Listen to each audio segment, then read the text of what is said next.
up on 3, 1, 2, 3, go!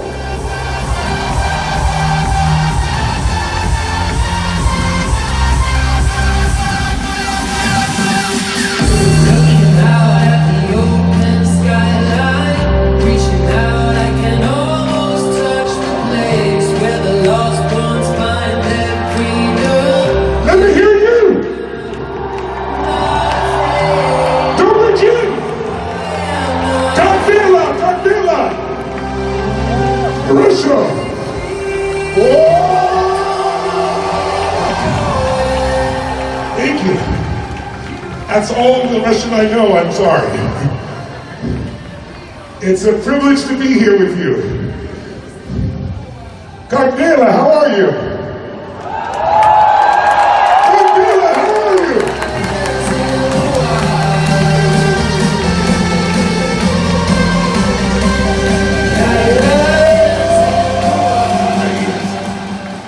you? You're so quiet.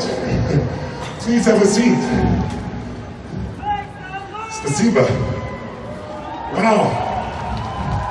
Спасибо. I'm so privileged to be with you here. I came here to your country for the first time 35 years ago when it was still the Soviet Union. I was invited by the Soviet government with a group of scientists who were studying paranormal activities, psychic abilities. And I was doing firewalking, so they invited me and I had the unique opportunity of being here in those days and traveling here from Moscow all the way to Siberia on Siberian train and meeting so many people. And during that time, coming here is such a beautiful thing. I feel so lucky because this was 1983, I was 23 years old, I was just starting my career, and I remember I stopped in a town outside Siberia and bought this giant Soviet map. And on the back, I laid out my plan on the back of the map of how I was going to conquer the world and serve millions of people. It was the beginning of my journey. I came back again 9 years later in 1992 after you formed the Russian Federation. And things had changed. I had the privilege of flying MiG jets. You were making that offer. They brought me over and I got to go on a high-level interceptor of yours at 76,000 feet, where I looked up and saw the space, I looked down and saw the sunlight, I could see the curvature of the earth. I was traveling almost twice the speed of sound in one of your MiG jets. I went to Space City and had an opportunity to be in the zero gravity there as well. And so it's such a unique opportunity to come back here to visit with you today, where now I am 35 years later at 58 years old, and I've had the privilege now of working around the world with 50 million people from 100 countries, and I have some things that I could really share that I think can make a significant difference for the quality of your life. And so I want to thank you, first of all, for the privilege of coming here, because you have no idea what you're getting yourself into, and you've come here. So thank you. Please give a hand for everyone.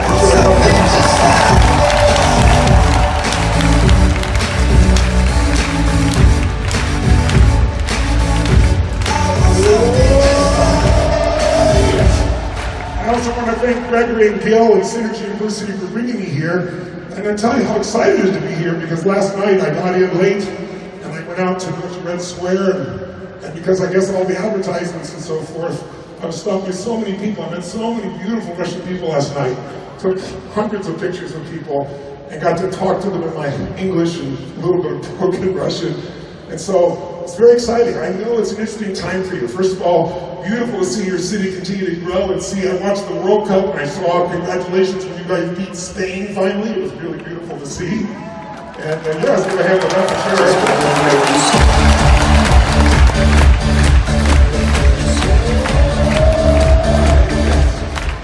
And also, I know it's a time of uncertainty because, inflation is kind of scary at times, could come back. I know there's volatility in economies all over the world right now, not just in Russia. And so I know that can produce uncertainty about what are you going to do, how's the world going to work. And part of what I've worked on for the last basically 41 years of my life, I've looked at what are the tools, what are the strategies that can help you succeed in life and business in the shortest period of time. And what I found is there's some very simple tools that can make that difference. I've learned over time, I used to make things very complex because it made me feel intelligent. But what I learned was complexity is the enemy of execution. When you make things too complex, nobody does it. And so I thought maybe before we do anything else, I might show you just real quickly why the rich get richer and the poor get poorer. Why successful people tend to succeed even more and people tend to fail even more. Why happy people tend to get more happy. How many found that happy people tend to get happier and sad people get more sad? How many can relate to this here? Say ah! Or ah! Right? And by the way, in this event where we're working together, there's a challenge when you first go to start and first time doing teaching in a community like this. And that is most of us in this room have been trained by a 20th century school.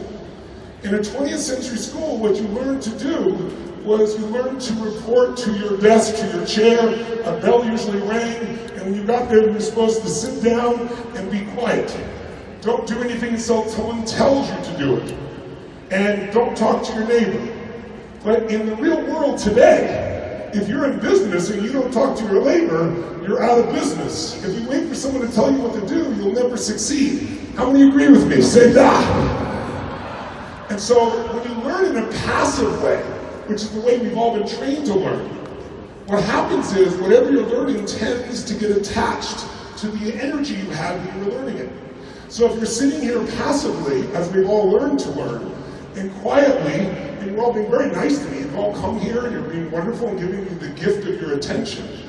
But if you sit like this for the whole time, quietly, then when you learn things, whatever you learn will get attached to that energy. How many of you in this room, if I may ask, have been to a learning environment before, where you learned something that you truly thought was valuable? No one was selling you. You said, this is really helpful to me. It could have been the university, it could have been in school, it could have been a seminar. And you learned something, you thought, this could help me in my life or my business. But then when you went home, you never applied what you learned. How many have done this before? If you have, please raise your hand and say that. Say that. Who's done this more than once in your lifetime? Say that. Who still feels intelligent? Say that. So the question is, why would smart people like us who work hard, we spend our time, energy, and money to learn, and get excited about something, and then never apply it? The reason is because of this passive learning. So I want to make sure, how many of you came today to change something, improve something significantly in your business or your life? If you did, please yell back. Thank you, spasiba. Because if we're going to get real results, we can't do it in this passive way. That's why people go to seminars. The reason that I'm able to travel around the world and work with more than 50 million people, from the greatest athletes, billionaire entrepreneurs, to kids, is because I know how to get results. Results don't come from being passive. And yet we're trained to be passive. And many of you, you're being very passive and still enjoying yourself. You could be sitting here going, this is interesting, or that could be really useful, or I'm really going to do this later. But if you do it in this state, later on you're going to feel like I really should do this. But and even if you're having a good time, even if you're sitting here right now and you're having a good time and you're looking at me and saying, damn, he has big teeth, whatever you're thinking, if you don't put energy into it, there'll be no action later on. Does this make sense? Yes or no? Yes or no? Awesome. Because here's what research shows. If you sit and listen to me passively, the way we've all been trained to learn, within 30 days you'll remember 10% of what we talked about today, which would be a waste of your time, and I don't want to waste your time. I didn't come here to waste your time. At the same time, if you listen and take notes, even if you never read the notes again, research shows you'll use 40 to 50% a month from now. Because just writing it down drives the grooves deeper. So I encourage you to write down. But the most powerful way is to use your body. If you raise your hand, if you yell out the answers, if you move your body, if you interact with different people, research shows you retain 90 to 95%. How many want to really leave here with real results here? Say aye. Spasiba. So then what we want to do is crank more energy in this room, because otherwise you're going to nod and have a good time and go home and do nothing. But if we use our bodies in a different way, we'll get different results. If you do what you've done in the past, you'll get the same results. But if you do something different, you'll get greater results. And so we're going to use our bodies as part of that tool to make it happen. So, because without energy, There is no follow-through. Many people have great intention, but they don't do anything because they don't follow through. So I like to start, since the energy in this room is very subdued, by trying something a little different. First, question for you. How important is energy to success in business? On a scale from 0 to 10, where 10 is the most important and 0 is not important at all, where would you put it? How many would put it 8 or above? If you would, raise your hand and say, ah. Awesome. How many think it's a 9 on a 0 to 10? Say ah. How many think it's a 10 of importance? Say ah. I do too. So think about this. Without energy, there's no follow-through. Without energy, there's no change. Without energy, there's nothing. If you have two people in a relationship, forget business for a moment, in an intimate relationship, and they both love each other completely, truly in love, and they're both in super high energy states. I call those peak states of energy, peak states of joy. When two people love each other and they have huge energy, what kind of relationship will they have? Good, lousy, or great? What would you say, nice and loud in your own language? Come on, give it out. Yes, it will be great. Now watch this. If you have two people love each other in peak high energy, energy-rich states, great relationship. What if you have the same two people, but their energy is okay? Not super high, not bad, just okay. And they love each other just as much. Will they have the same level of passion, same level of aliveness in that relationship? Da or yet? Yeah. And yet they love each other just as much, true? What if you take these two people, love each other equally, and because of work, because of problems with kids, because of being tired, because of problems with family, maybe financial stress, they let their energy drop very low. And they still love each other, but their energy is really low. Same two people. Good relationship, great relationship, or problems in the relationship? Which one? Nice and loud in your language, please. How many think there are going to be problems in this relationship, even though they love each other? If so, raise your hand and say, ah. So, what I want you to understand is energy is everything. So here's the question. If energy is so important, then why? Why, if energy is so important, where do we get it from? Because we need it in this room right now. We all say it's 8, 9, or 10. So where do we find the energy? Anyone here tell me, where do we find the energy? Oh, someone speaks English. Someone said food. Food? Come on. Energy is a source of food, but energy isn't really, food is not the energy source. How many of you can remember a holiday when you were together with family and you ate lots of food? How many can remember a holiday like that? So I know you're hearing me and understanding me. Thank you so much. Say, ah. At the end of that holiday, how much do you eat when you're on a holiday like that? A little or a lot? A lot. And when you eat a lot of food, afterwards you say, I'll never eat again. And then someone says, dessert? And you go, okay. But at the end of that, do you feel like going for a run or working out? Or do you feel like taking sleep or a nap? Which one do you need to do? Tell me, come on.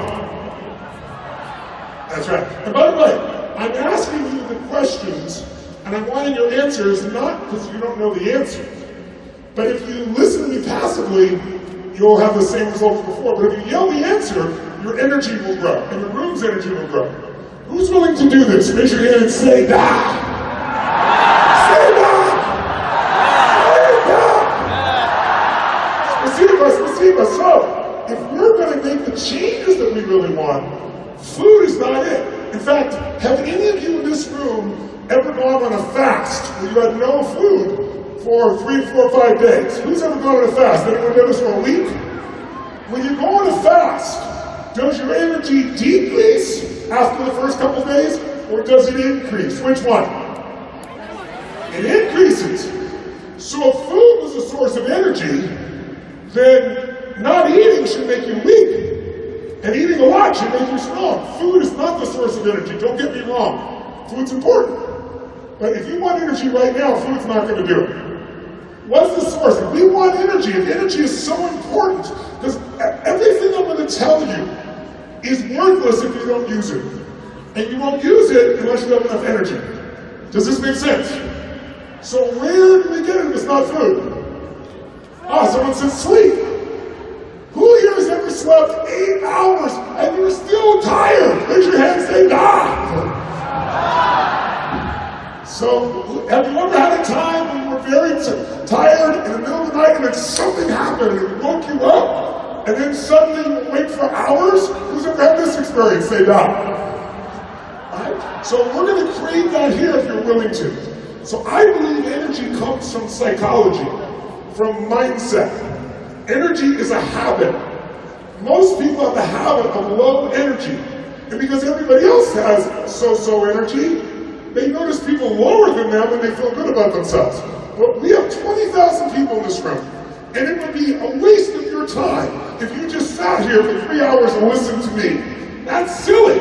I want to serve you. I came here today to find a way to add massive value to your life. You gave me the gift of your attention. You can get your money back, but you can't get your time back. I don't take it for granted you're giving me 4 hours, 3.5 hours of your time. By the way, my shortest seminar normally is 50 hours, 50 hours, 4 days and nights. I don't usually do something like this, but I came here because so many beautiful Russian people have flown around the world. We're going to stand, and you're going to find somebody, anybody, and you're going to point them and say, I own you, in your language. I own you. Or you can say it in English if you want. When you say, I own you, what you're saying is, I challenge you to have more energy, because I have more energy than you do. It's a game. How many in this room are competitive? How many of you are competitive people? You like competition. You like to succeed. You like to break through. If you do, say nah. Say nah. So in a moment, you're going to pick a partner. You're going to challenge them playfully. Just a playful challenge. We'll do this throughout the day to get our energy up. And then when I'm ready, we'll say, I own you. No, I own you. I own you. Playfully. And then we're going to go 1. We're going to count to 3. We're going to clap. 1, 2, and when I say 3, we are going to shake the building with our energy. Stand up, please. Stand up. We'll do it again. Let's do it. Let's do it. Let's do it. Let's do it. And do it. And do it. Let's do it. And do it. And do it. And do it. Do it. Do it. Let's do it. Let's do it. Let's do it.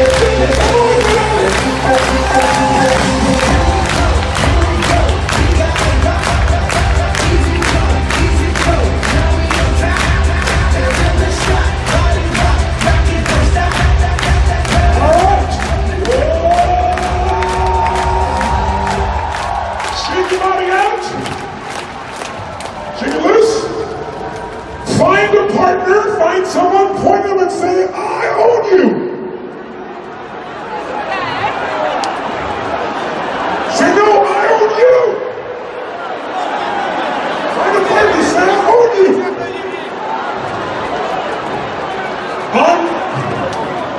Are you understanding me now? On 3, we're going to clap together. 1, 2, and 3. Your job is out through the energy, jumping and using your voice. Ready? I own you. No, I own you. 1, pop it. 2, 3, go.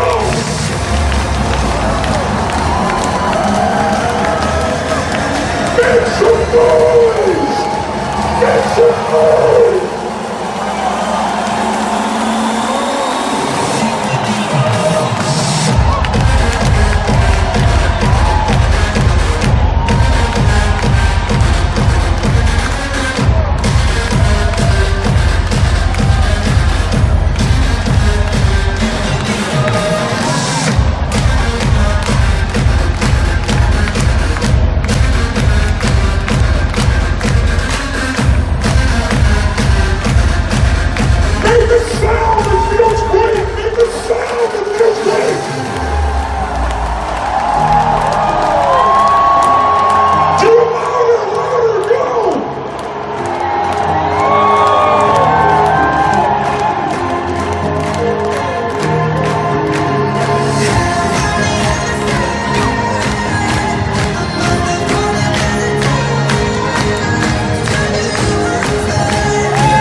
you feel better than before? If you do, make a fist and say da! Say da! Say da! Now watch! This is what some people did. They went, I own it, yeah! And they went, oh, I'm so glad that's over. This crazy American, it's hot in here. Let me sit down. Now we get back to the seminar and stuff. See, sit up in your chair like you're in a command chair of your life. Sit up like you're in power, not like you're weak. Come, sit up. Feel the energy. And now, wake up the people beside you. Show the people on either side what high energy looks like. By your example, wake up your world beside you. Go! Come on! Wake them up! Wake them up! Come on, wake them up! Come on, guys, wake them up! Come on, wake them up, for God's sake!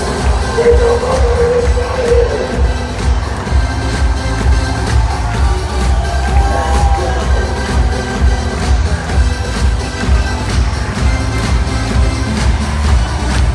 Wake them up at the top!